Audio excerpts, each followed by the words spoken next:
recording now. We are? Oh, yeah. Oh, no. You didn't get what he just said about how everything's going to change. I'm kidding. Everything's fine. So we're here again. We have Richard B. Ward, who's a core architect on Windows. He was in our Rob Short interview we did over Christmas. Yep. And we wanted to sit down and talk to him a little bit today, more about state management and security in Vista and the work that he's done. So, welcome again. Okay, thanks. Cool. Try and speak up to keep the /talk crowd happy. Or we could get closer. Get really close? Okay, that feels great. Speak up, damn it. So, let's talk about what are some of the core changes that have been made at the OS level for security? Like what's going on? How is Vista more secure?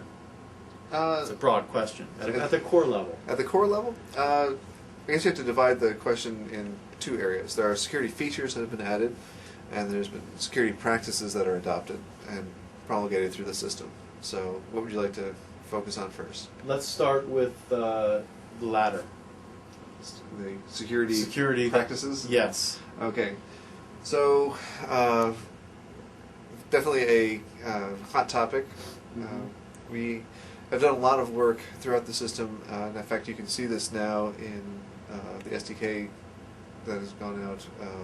Actually, that went out with the PDC in terms of annotating the system interfaces and functions. So it's not really rocket science, but it's a very basic engineering principle that more than just defining what parameters go in and out of a function, we're actually defining some semantics around the parameters themselves. So simple annotations are what goes in, what goes out.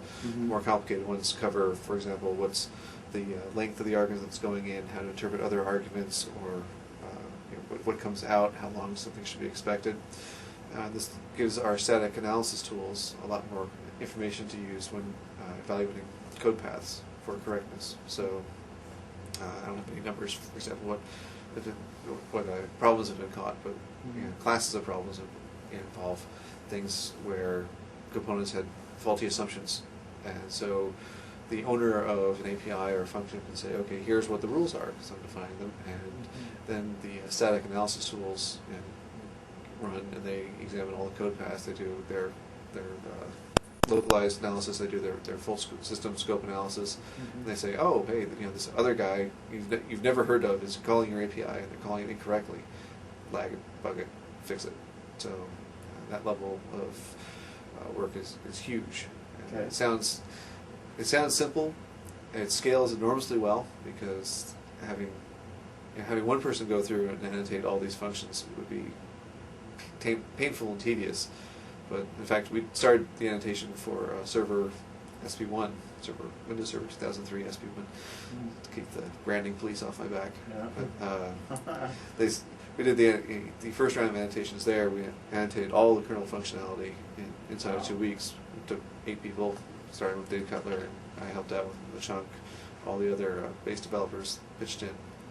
And we found a number of actual bugs that were fixed based on tracking this kind of faulty assumption down. So based on that, it was very easy to fan that out and apply it broadly across Vista. Outstanding. So that's one example of the practices. And there are things that aren't as easily managed or not as easily measured, such as, okay, every component's doing a threat model. And we started doing threat models in Server 03, Server 03 SP1. As the process is getting more and more refined, there are more tools to help people walk through their how to piece together a threat model, how to file that in the system. A team of experts from the Secure Windows Initiative are going through it to evaluate things, make sure that test plans correspond to threat models. And Sure. The auditing aspect of it is helpful, but the better part of it is getting the teams to think about what they're trying to solve up front. Thinking back, I was the overall architect for XP2, and had a lot of people who were like, oh, security, all right, we have to be, we're going to defend against this. Great. We're going to defend against the admin doing this. No, that's not a security thing. That's, you can argue that we want to make the system more reliable and correct, but it's not a security thing. And so formalizing the threat model made people think about what was really a management or reliability thing that should be fixed for whatever reason to make it a better system, and a security threat which needs to be addressed or mitigated a different axis. Fantastic. There's a lot of work going against what we call fuzzing, analyzing all the file formats that we're using, trying to make sure that we can fuzz against bad input coming in. Okay. And doing that in an automated fashion as much as possible. It balances the annotation. And so we have the static analysis, which tries to prevent problems. We have penetration and fuzz testing, which are active test things. So it's runtime testing. Runtime. Fantastic. So there's a lot of little work going on like that. I say little in the sense that the not in the overall effect, but the actual burden on any given team or any given developer is fairly light, but the net effect is actually pretty significant. Fantastic. And so now, what about features in Vista that you consider exemplary security features? Oh, well, I guess the big security feature is the user account control. This is the brand name now. This is the feature where we're going, even when someone's an admin, we're going to reduce the privilege that they're actually running most of their applications at to ordinary user. And it's a difficult one to fully kind of grok, because it's a security feature in the sense that we're actually making it more compelling and more useful for all the ISVs in the world to write their applications to not require being admin anymore.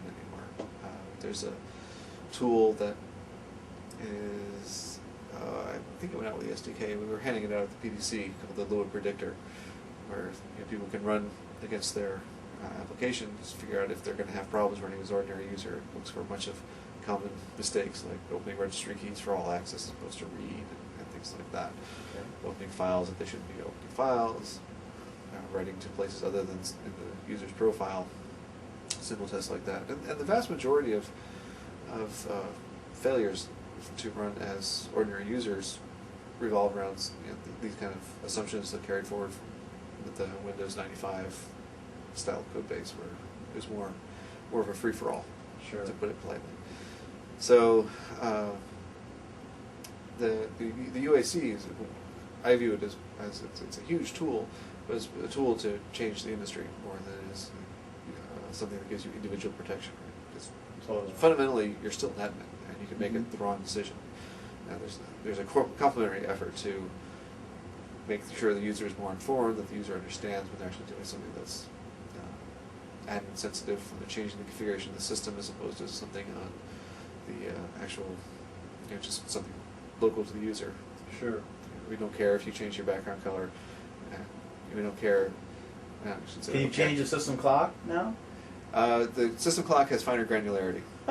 So, well, okay, so yeah, system clock is a great thing. Everyone loves to point out, you guys are idiots. But the point is, no, if you tamper with the system clock, then you blow the audit trail. It's hard to prove what's going on. There was even anecdotally, for NT4, I had to add an unlock audit for a specific customer because they lost a prosecution. They couldn't prove that someone came back and unlocked their workstation because there was no entry in the audit log describing exactly what happened. And they lost a criminal case. So the system clock is more important. The clock actually is an important thing. Now, you balance that against. It sounds simple. But, it took a couple rounds, but there's a separate privilege now for changing the time zone as opposed to the clock itself. I would like to interject though that the complaints that I had made in the past were not the fact that someone running in user context could change the system time, but rather they could actually launch it and look at the calendar. Yeah, that was mainly what I was. But I can understand when you lock it down, you locked it down. Because then you'd have to do finer. But now you say there's finer granularity. It's finer granularity. So, right, the simple things like, maybe we shouldn't have when you wave the mouse over the clock in the corner that it dies as if you're not or it just dies. It doesn't let you bring up the calendar. Yeah. Okay, yeah, we fixed that. And actually, Raymond Chen had a great blog entry about how the clock tool was written in Win9X days where it actually changed the time live, right? So if you're paging through the calendar, it was changing the date under the covers, and that's that particular code carried forward, which was not the right design, let's say. So now Sure. they correctly decide, if you want to skip ahead in the calendar, they show you what's going on. Mhm. They don't try and change the time. We also we listen to corporate customers who say, hey, we got a road warrior with a laptop, he's traveling all over the country, he's got to change his local time zone. Mhm. But we don't want him to be an admin. We're trying to manage these laptops. Okay, so now there is a separate privilege for changing time zone, and now you can change the time zone trivially. Okay. And so that's just making the system a little more manageable in my mind by Sure. changing the security granularity from something that was 15 years old to something that's more current. Fantastic. Now, you mentioned creating. So in this new security context where I'm signed in as an admin, running as an admin, but my applications may be running as non-admin, like let's say my internet browser. Good not to be running as an admin. You should never have to run as an admin and surf the net. However, what about backward compatibility? So I have applications that I have on there that have to run as admin. What happens there? Well, And why did you laugh? backwards compatibility is our greatest strength and our worst scourge, right? There's a fair amount of work that went into the feature called UAC that is about maintaining backwards compatibility. It's, for example, there's file system virtualization, so that applications that are writing to things in the file system they shouldn't be, we can catch that, redirect that to a place in the user's profile where it doesn't cause any harm. Games are Interesting. games are notorious for this. They have an INI file or something like that where they maintain high scores. It's in with the programs. It's just silly stuff like that. We Sure. can catch that with the file system redirection. There's redirection and virtualization in the registry as well to handle that kind of case. IE brings a whole another set of issues to the table. So before diving too deep into that, we added a notion of integrity control to Windows Vista this release, and classic integrity control is 30 years old. Bell Padula model kind of stuff. Actually, this is the Biba model of integrity. The problem with the classic integrity model is very, very hard to manage. We're trying to find a better middle ground where you get the benefits of of expressing the integrity of data and code as well. I trust this completely. It's like my operating system. I trust this code or this data more because I wrote it, and I trust the stuff that I downloaded off the web the least because I don't know where it came from. It just came from some website. We had a precursor to this in XPSP2 when we started tagging the auto. Oh God, I can't remember some horrible abbreviation. It was the part of downloads. We tagged files that were downloaded from the net with the zone and the site that they came from as an alternate data stream, so that when you click on it in the shell says, "Oh, this came from the net. Did you really want to do that?" That was not a security feature per se, right? Because if I go to a command shell and I could type the process, foo.exe, it's going to launch. There's going to be no warning that it came from the net. This is trying to take that to the next step, which is now we had some little practical experience in XPSP2. People started seeing this. This came from the network. Are you sure you know what you're doing? Let's take that a little farther. And now, IE, for example, will run in what we call the lowest integrity. So stuff that you download from the internet zone gets tagged as being low integrity stuff at the lowest level of the file system, and it's done by the operating system, not by a cooperative download effort through the shell. So now, hey, this file is tagged as low integrity. You can't necessarily run it automatically. It has to be upgraded before it can be run. Same with files, and also this instance of low integrity IE, if it gets taken over by some malicious site, its avenues of escape are severely constrained. You can't write anywhere in the operating system anymore. You can read anywhere, so you still have an information disclosure problem, but it can't necessarily tamper everything they have running locally. Okay. So by trying these new partitioning techniques, we're trying to separate out things that you have high trust, moderate trust, and are scared of. Excellent. It's when taken as a whole, it's actually kind of a compelling story. Absolutely. So, And so the user can't, in this case, won't be able to say, okay, run it, I trust it. At runtime, at like when it prompts it. Well, so therein lies the application compatibility story, right? Okay. So clearly, if they're downloading Flash or Adobe and they can't run what they just downloaded, it would be terrible, right? Absolutely. So, the application compatibility story here is okay. Hey, it's a signed download. Okay, therefore it's got we trust it more. IE has actually split itself into kind of a multitude of pieces. So the lowest privilege IE can send it over to the higher privilege one, the higher privilege one, or the higher trust one, and say, hey, we just downloaded it. It has a signature. Things look good. Do you want me to run it or not? And so the user's still involved. The user still has to make a decision, but hopefully it's not going to be any worse than it is. Won't be any worse user experience-wise than it is currently. In the sense that the user is involved, he has to make a decision. There's always the risk of the user getting numb to these kind of questions being pelted constantly. But the balance is okay. The lower integrity instances of the thing can't affect the rest of the system easily. Is it bulletproof? Hope so. Yeah. We're gonna we'll see how close it is. Experience says nothing's ever perfect. But, Yep. we're going through this fairly rigorously, trying to find all the avenues of communication and escape, and trying to make sure that this lower integrity version or instance of IE can't affect anything else, can't drive any other applications, can't lay any mines. Right? We went through a whole round of problems with IE where someone could guess where a temporary file was stored and then invoke it through something else. It would bypass the zone detection. Well, once again, if the thing is tagged by the file system as being low integrity and not to be trusted by higher integrity stuff, you've got a stronger wall there. Absolutely. Sounds good. So, It's a hard problem. I mean, we were just talking to the InfoCard team today.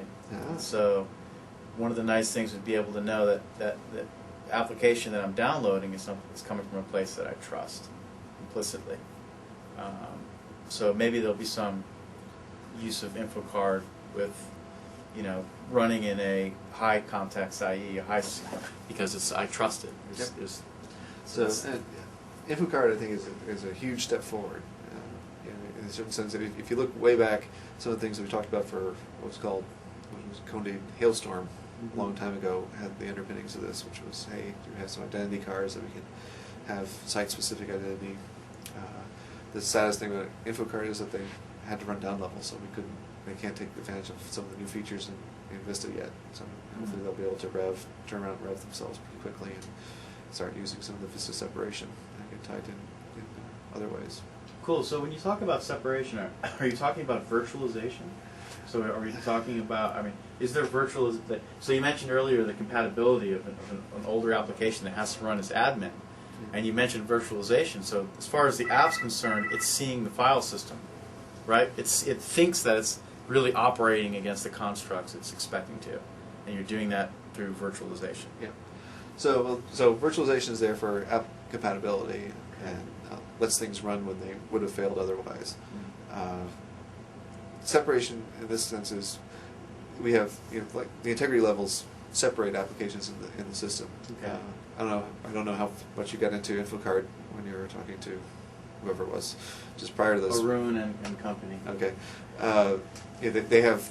They switch desktops. They have this prompting methodology where the user is involved and knows that he's talking to InfoCard, and InfoCard bundles up all the information and sends it back to the application in a way that can't be tampered. And, a lot of good thought has gone into that. When they're able to use Vista's specific features in the future, then there's going to be additional things like, okay, they can tie in with the rest of the secure prompting that's going on in Vista.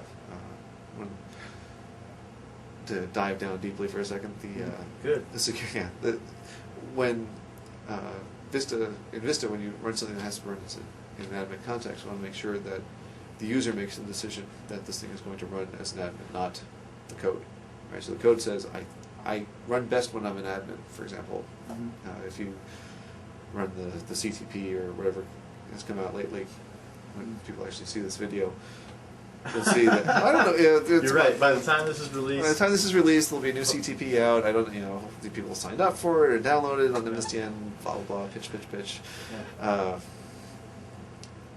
when you do that, you'll see and say, oh, okay, I'm going to run MMC to manage my computer. And there'll be a little prompt that bubbles up and says, hey, do you know, this thing needs to run as an admin, click allow or cancel. We want to make sure that no other application can tamper with that. We don't want anyone sending, you know, so it's insulated from getting keystrokes or input from other applications. There's the integrity levels that I was talking about earlier pervade the Windows system for a change. So everything, even though they're on the same desktop, there's separation in terms of what messages can be passed across applications running at different integrity levels. Okay. So for example, back to the low rights or the lower integrity IE. Mm-hmm. Yeah, assuming the worst happened, it's running some control that get overrun, and it decides that it's going to send out messages. They're going to get blocked. It can tell other applications on the desktop to minimize, to get out of the way, but it can't tell them, here's the input I want you to use, or here's what your control thinks that it returned, and stuff like that. Sure. So on the same front, InfoCard wants to make sure that no one else is talking to the user, and the user knows that the user is talking to InfoCard. They want to make sure that trusted path is established.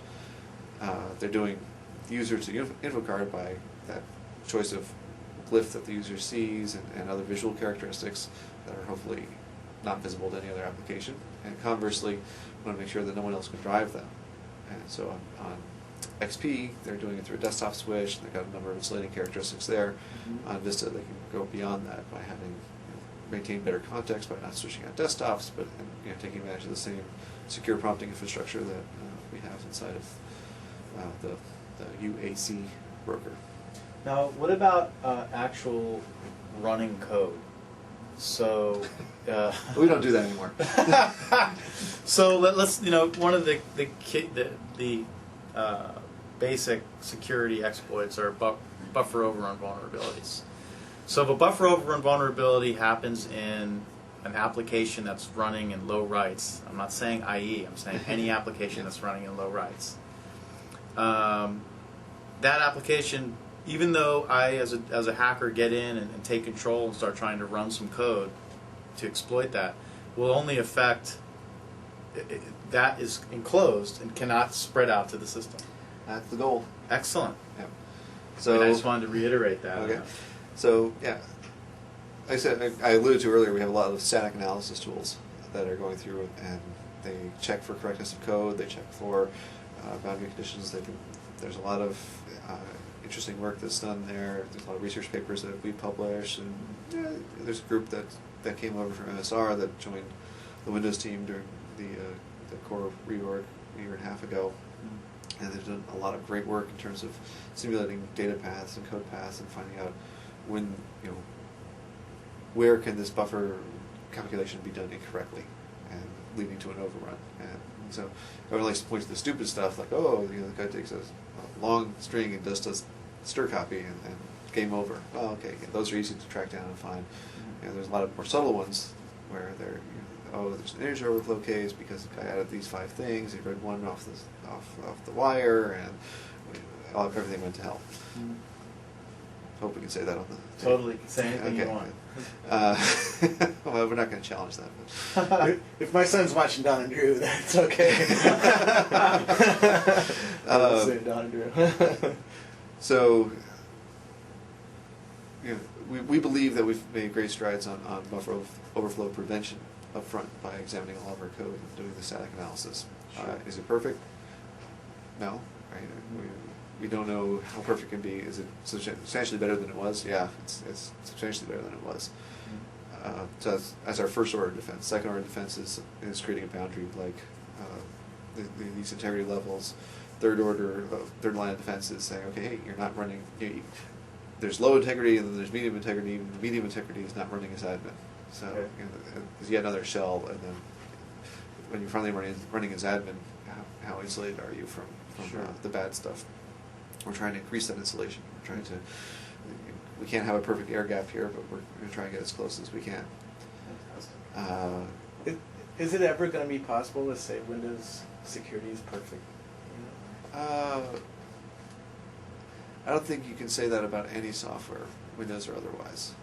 in isolation, we can take a specific part of the code and analyze it until the end of the time, and we say, okay, this bit of code is fine. But by its very nature, we've got a very open, versatile system that has a myriad of configuration points, and there are admin decisions that get made that we can't necessarily second guess all the time, right? So we can make a particular component bulletproof against overflow attacks, for example. I'm sure someone's going to correct me online for that. But we can take some component and make it virtually perfect. Cost of doing that increases exponentially the more things you go. So there's that aspect. Then there's also we were just debating in a meeting earlier today. Okay, if we allow iSCSI, do we always require IPsec? Because iSCSI, it's basically SCSI commands over IP on your favorite Ethernet connection. Makes sense for scaling out storage, but has a certain risk, right? Because now, if the data is not preserved between the disk and the machine that's reading it, then there's all sorts of problems there. Okay, so IPsec, well, that would cover it. That's good, but adds overhead. And part of the reason people are doing iSCSI and things like that is because the data path inside of the bus, or the disk to bus isn't increasing as fast as the network speeds are increasing. So it's somewhat more economical to go put disks on the network.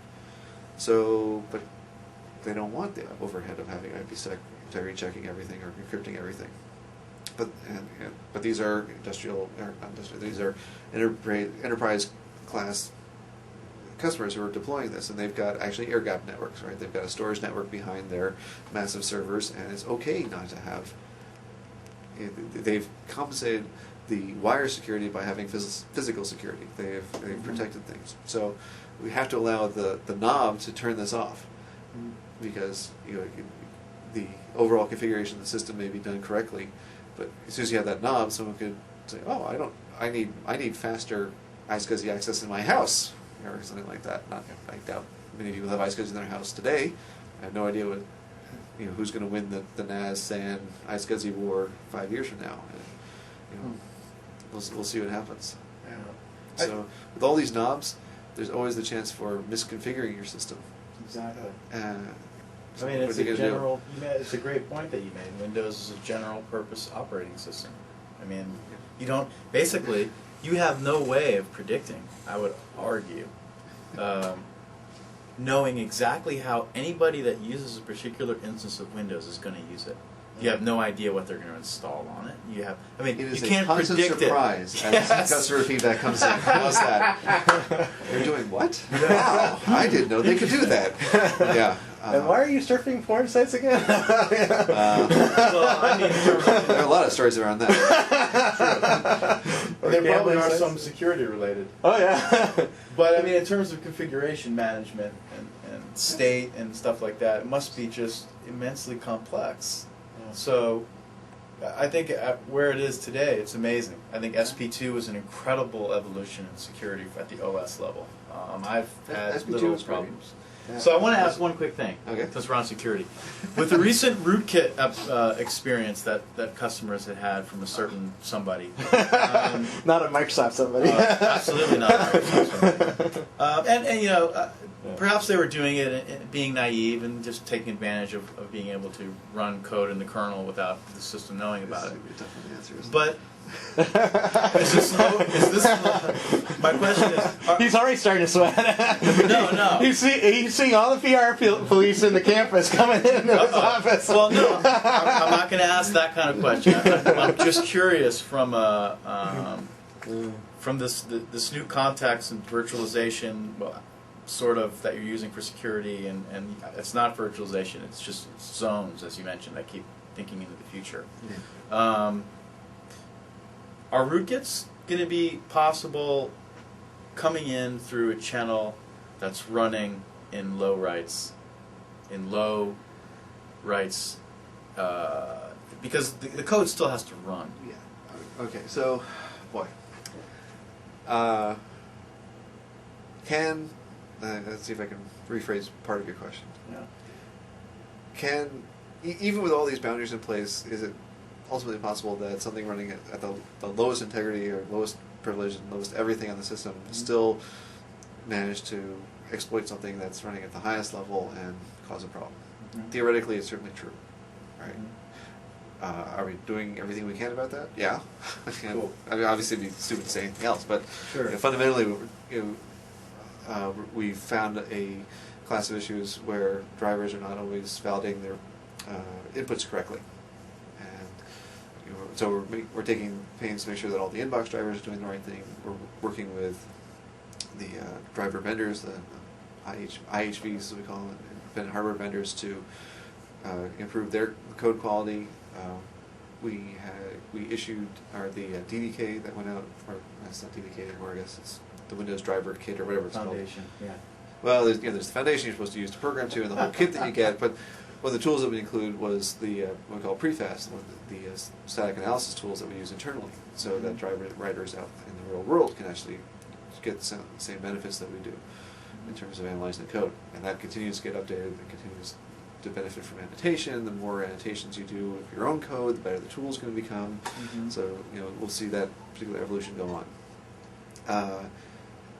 If Daryl were in the office as opposed to next door, he would say that eventually all drivers will be out of the kernel mode. There'll be some intermediate state between kernel and user where drivers run, and hopefully most drivers are running in user. Well, you guys don't use Ring 1, Well, do you? no, I mean, you use 0 and 2, right? 0 and 3. 0 and 3. On x86. Okay. x64, in the mode that we run in, doesn't have rings. It just has user and supervisor. So, Interesting.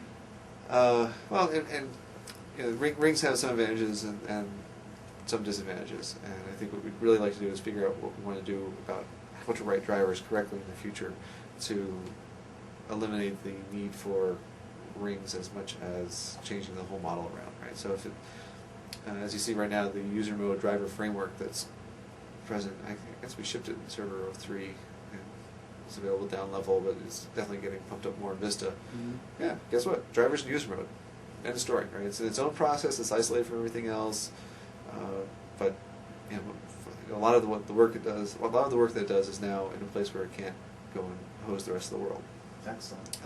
We're seeing that in video drivers, right? The new Vista, we used to call it long driver model, I don't know what we call it now, but what the video drivers are writing to, a lot more work is done in user mode, and the primitives that go from user mode to kernel mode are much simpler, so that there's less chance of accident. We know that during XPSV2 development time, we discovered problems in the DX sample code, DirectX sample code, so that drivers that were trying to implement DirectX exposed security problems, we had to fix all those retroactively for XPSV2. So obviously the simpler we can make the boundary, the better for everybody. This is one aspect of it.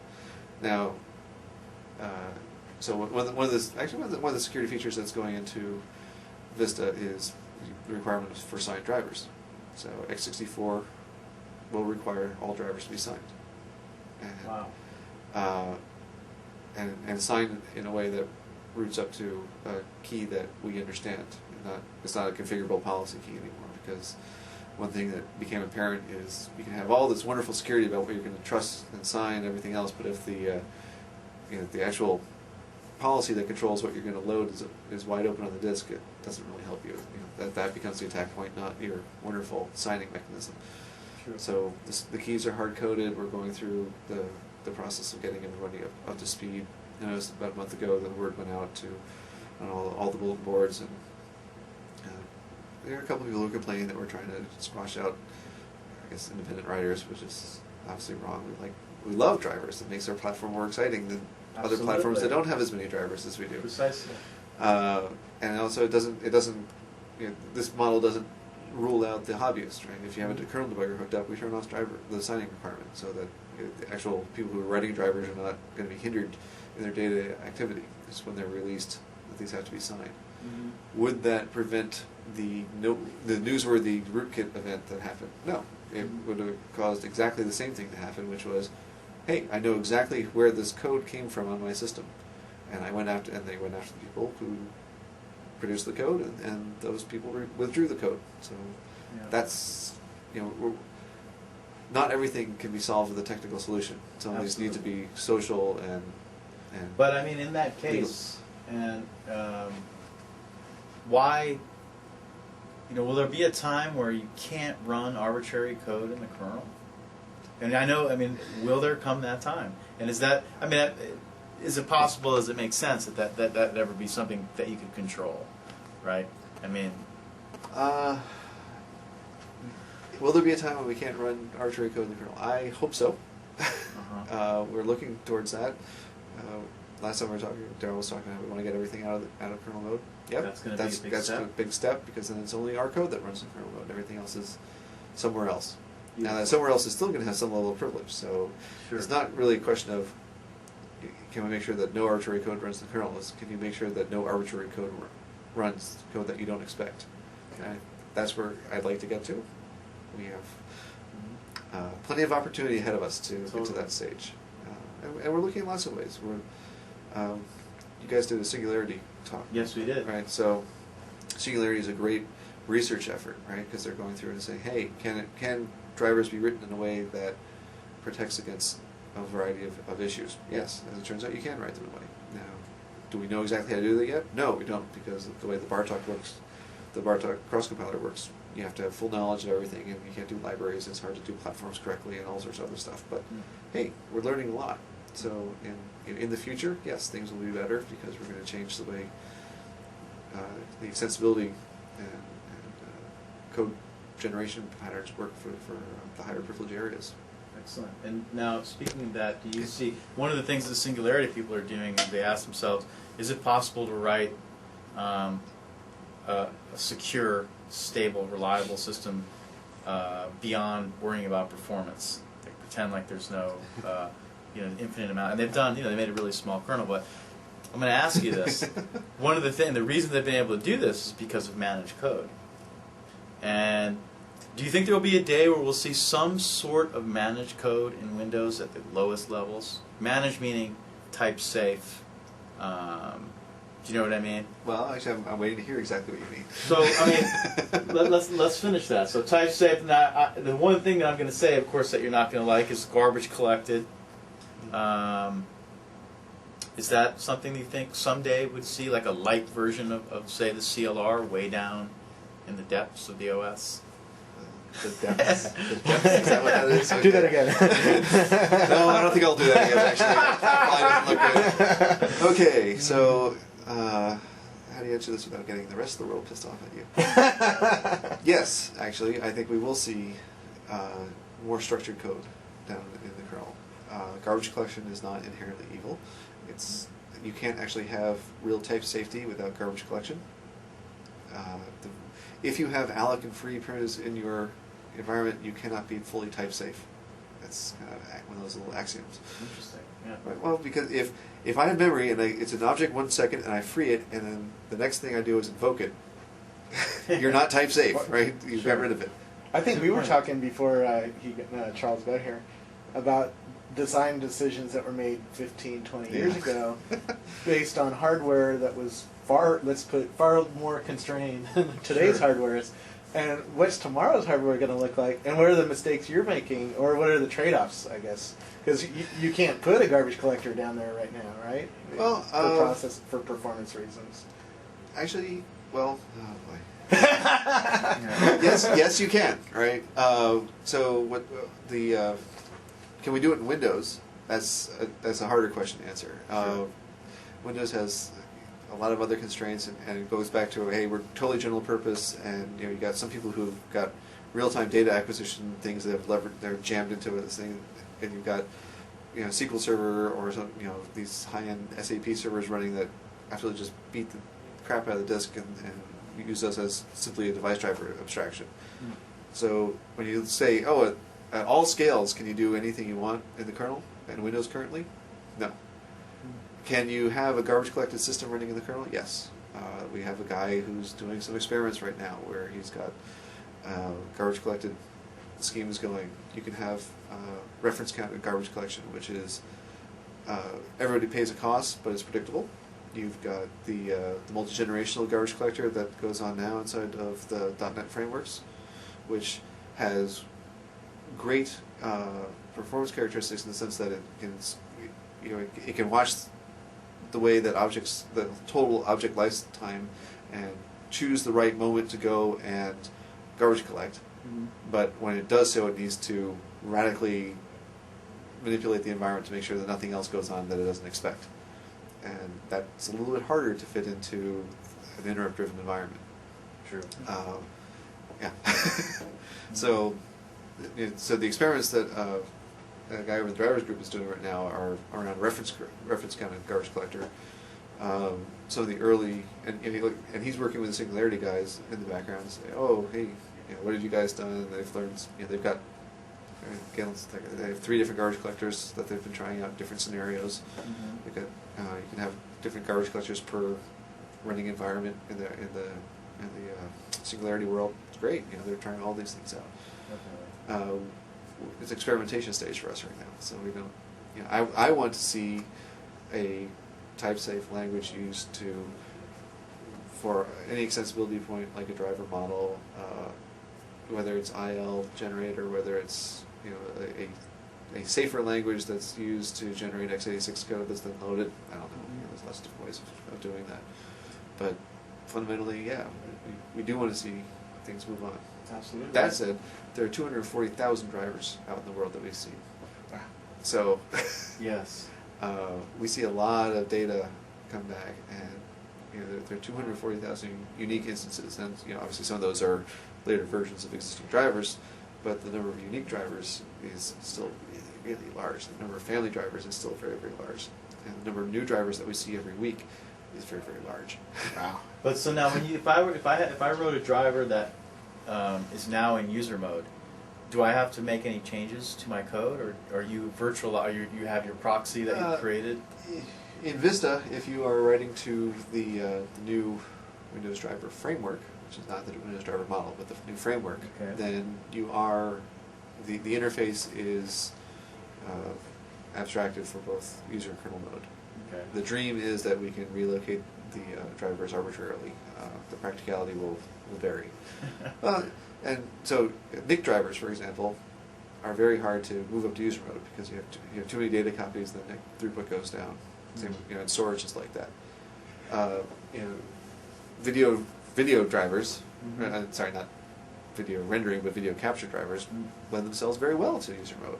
And keyboard drivers, yeah, why not user mode? If very low, comparatively high latency, low throughput, driven by a human. Sure. I'm pretty good. I type 45 words a minute. That's nothing compared to what you're saying these things, the hardware's capable of now. Mhm. So, it's a transition. Right? We're going to see more people do things in the framework because it makes a lot of things easier, and so that's the initial hook. And then when they discover that it's easier to write a driver, they can turn their hardware around faster. They don't have the support burden as much because the tougher synchronization things are abstracted away. Then they're going to move on to write more drivers that way. And then as they do that, we can change the place where their driver lives in the system by keeping the interface the same, move their stuff into a safer place. Excellent. And so to tie it all back to what you originally asked, okay, so can something running in the lowest integrity process bucket open a device and send down a bad ioctl? Yes. Is it going to take over the world? Probably not, right? Because now it's going to open this device, it's going to send an ioctl, and it's going to get routed through to some place that, even if it is a terribly written driver, it can't do any harm. So it's in an equivalently low privilege bucket. It only has access to a specific channel off of a USB bus or a specific set of ports and nothing else, as opposed to everything in the world. Fantastic. When I talk out on the street with normal people, not geeks, one of the things I hear is, why can't you guys just read through every line of source code and find all the bugs or security exploit places or Great. Oh, awkward shift is even on camera. Well, we do read through all the source code that we can. There's a lot of legacy code that it's hard to change, so if when you find problems, it's much more expensive to change and. When you say expensive, are you talking about human time or money? Human time. Okay. Right. 'Cause No, we use that. Sorry, yeah. It's the older something is, the less there is of. There are fewer people that know all the history behind why certain decisions were made and so forth. So it's harder to make simple. Or sorry, it's easy to make simple corrections like, oh, I got to count that stir copy. That's easy. That's trivial, and those things get done. There's this whole. There's a WMF thing as an example, right? That's, oh my God, what were they thinking? Well, okay, conspiracy theories aside, 15 years ago, when the original Metafile stuff was going on, you had to render to printers in this way, and it wasn't really considered. This particular functionality was carried forward because it was just the way that the whole thing worked, and the fact that it didn't really work. The actual abort proc callouts didn't work correctly on alternate architectures, or didn't work correctly on x64 and all these other things. Well, yeah, because it never really worked, but these things just carried forward for not great reasons of compatibility.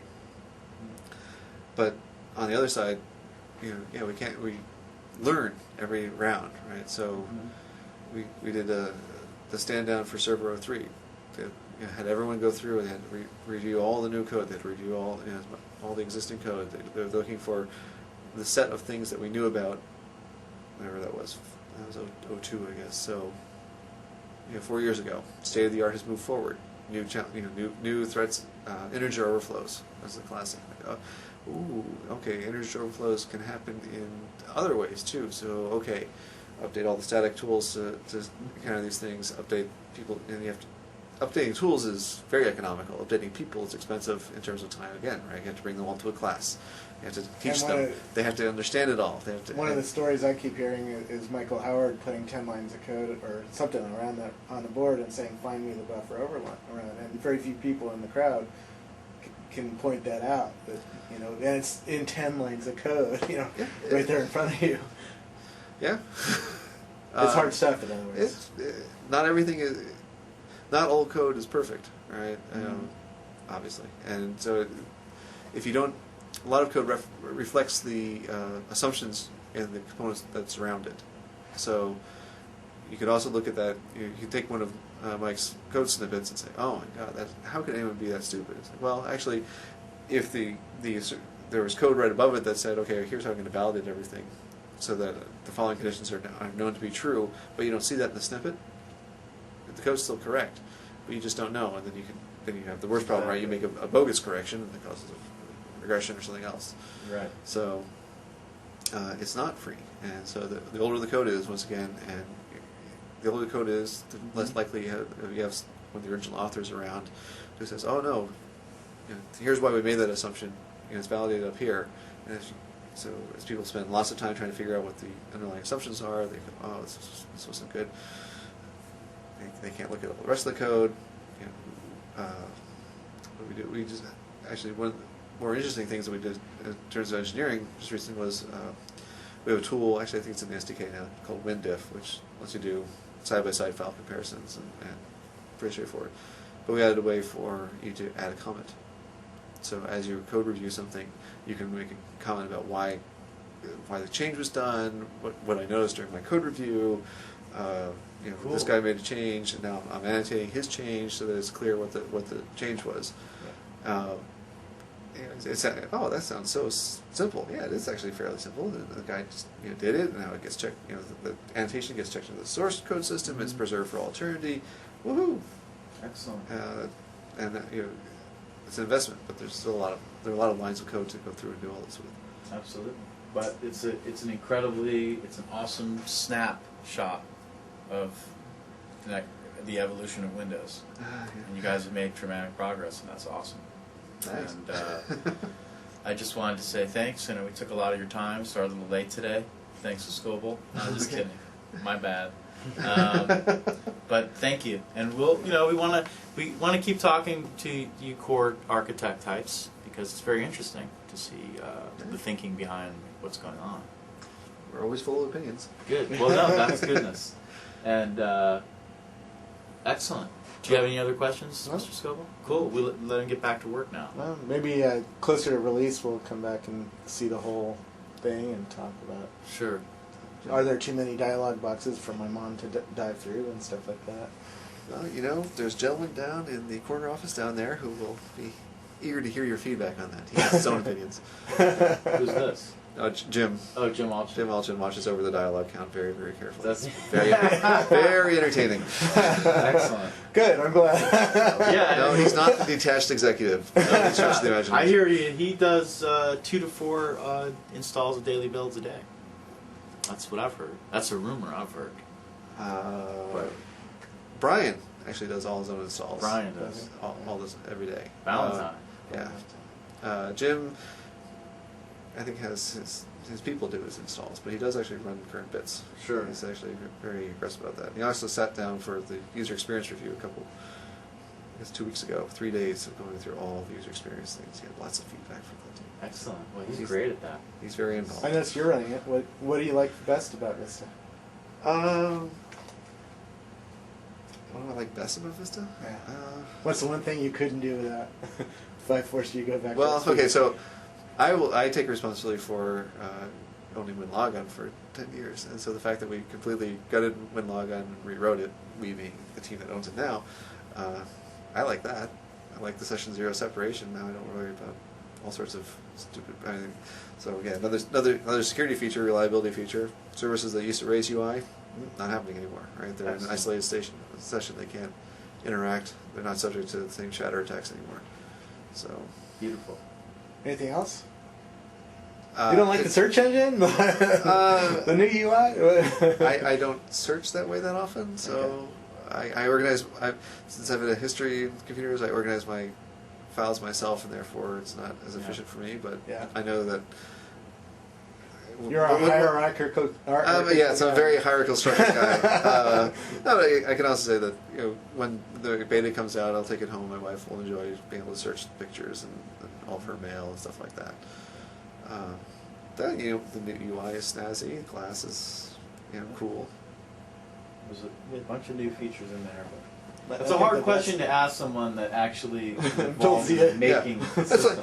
I run a text mode window and I type build, right? I'm not the best example of. Well, are there any improvements to the command line? Yeah, actually, Command.exe is transaction aware now. I found out that was a little surprise. Wow. So you can by start asking a these transaction. questions, I learned a little bit You more. can start a transaction from the command line? Yeah.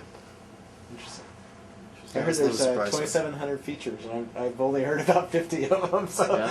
I have a lot of work to do. Features have varying granularity, Yeah. right? So. Yeah. Well, thank you very much. Okay. Thanks. Great. Cool, thanks.